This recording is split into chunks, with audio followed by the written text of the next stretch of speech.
Back now to the ongoing action in the Middle East, where Iran is bracing for more strikes tonight, promised by President Trump. If Tehran does not sign a deal, Central Command says it disabled a third oil tanker violating the blockade, and that was in the Gulf of Oman today. This comes a day after U.S. forces launched retaliatory strikes on Iran after Tehran downed an American helicopter near the Strait of Hormuz. Max Gordon is live in Dubai with the latest. Max. Hey, Kaylee, President Trump says that another round of strikes on Iran are on the way tonight. He also says that the U.S. is looking to take over Iran's oil and gas infrastructure. Here's a post on Truth Social from earlier today saying at some point in the not-too-distant future, we will be taking Kharg Island and other oil infrastructure points and assume total control of their oil and gas markets. So far, U.S. forces have struck Iran 2 nights in a row. This all kicked off after a U.S. Apache helicopter was downed by an Iranian drone. The U.S. launched so-called self-defense strikes against Iran, targeting military sites in the country. In last night's retaliation, Iran reportedly fired missiles at a U.S. airbase in Jordan and struck targets in Bahrain and Kuwait. The Kuwaiti military says 24 hostile drones have been launched from Iran toward Kuwait within the last 48 hours. The United Arab Emirates, which wasn't hit in last night's strikes, strongly condemned what they called renewed Iranian aggressive attacks. CENTCOM reporting today that they've disabled a third oil tanker trying to get around the U.S. blockade of Iran in the Gulf of Oman. The U.S. has disabled 9 non-compliant vessels and turned away 135 others since the blockade went into effect on April 13th. Now, here in the Gulf, people are just waiting to see what happens with a fresh round of strikes imminent. Kaylee, back to you. Max, thank you. You know, Cheryl, I want to start with you because the president said on Truth Social, we will be taking Kharg Island and other oil infrastructure, and he referenced Venezuela.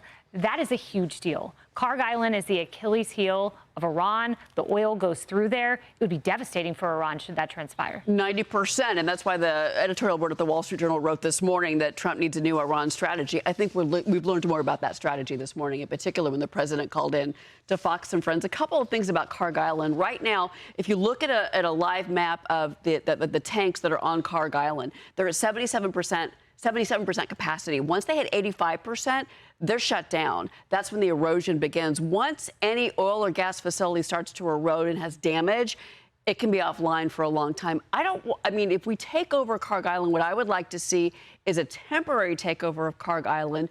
You find people within the Iranian government that you can work with. You do try to set up kind of a situation like we have with Venezuela, because taking that oil off the market would actually hurt the global energy market, the Iranian oil, to be clear. The other thing is that, you know, we talked about Project Freedom. Project Freedom was, I think, on the books for about 2 days.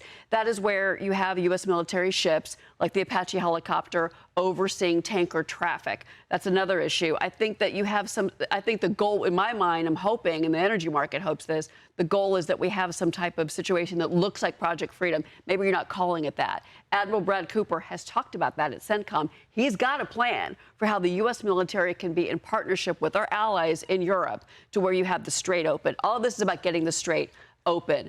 Kharg Island, though, again, a very key production facility that is close to being in jeopardy. No doubt about it. And to hear the president mention it, Harris, I know Lieutenant General Keith Kellogg has mentioned to both of us that this is something he has advocated for a long time. Well, the bottom line is to make sure they don't get enriched uranium to the point where they can make nuclear weapons. I mean, we can't lose sight of that. And I know that that's why the president now has his eye on Kharg Island, because, yeah, you're close to that 85%. You get closer to that.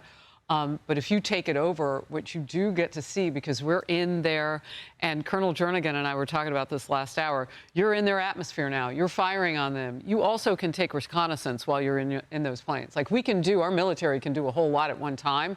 So, yeah, we can go in and we can hit strategic sites, but we can also pull intel out of there from the air.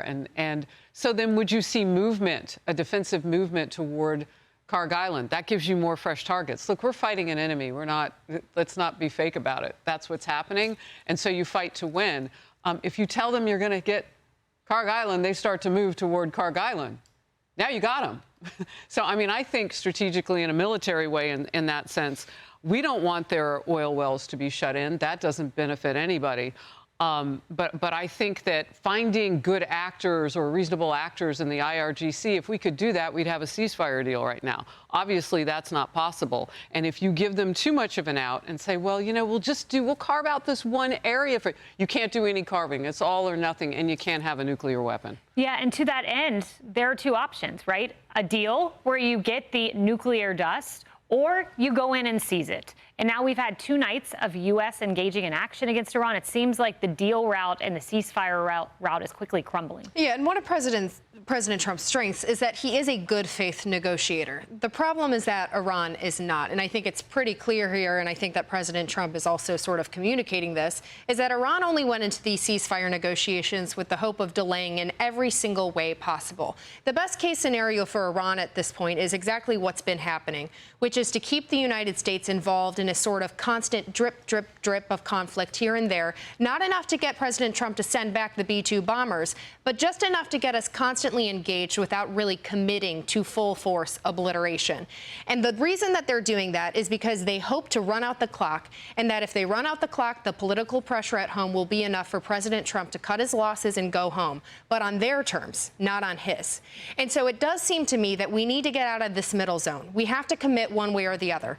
We got to commit to the obliteration of the Iranian regime entirely, or we do need to go home, because right now this is the worst case scenario for the United States. Yeah, it's week 9 of the very tenuous ceasefire, Josh. Yeah, and to dovetail off of Kaylee's point, too, I think what we're learning from this renewed action is that the president's not bluffing. He's shown incredible patience, and he's put diplomacy first, but he's not bluffing. If he draws a line in the sand, it's a true line in the sand, and he's going to act upon that. And all the while hoping to negotiate some sort of peace deal, but if they're not going to participate in good faith and they're going to ignore the ceasefire and ignore the blockade, then he's going to take military action where it's required.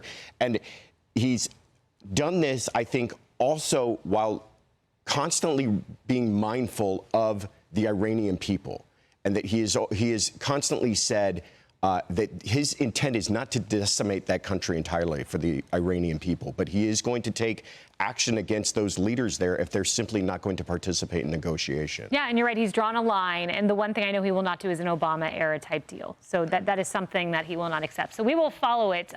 Could strikes happen tonight? We will let you know. Hey everyone, I'm Emily Campagno. Catch me and my co-hosts Harris Faulkner and Kaylee McEnany on Outnumbered every weekday at 12 p.m. Eastern, or set your DVR. Also, don't forget to subscribe to the Fox News YouTube page for daily highlights.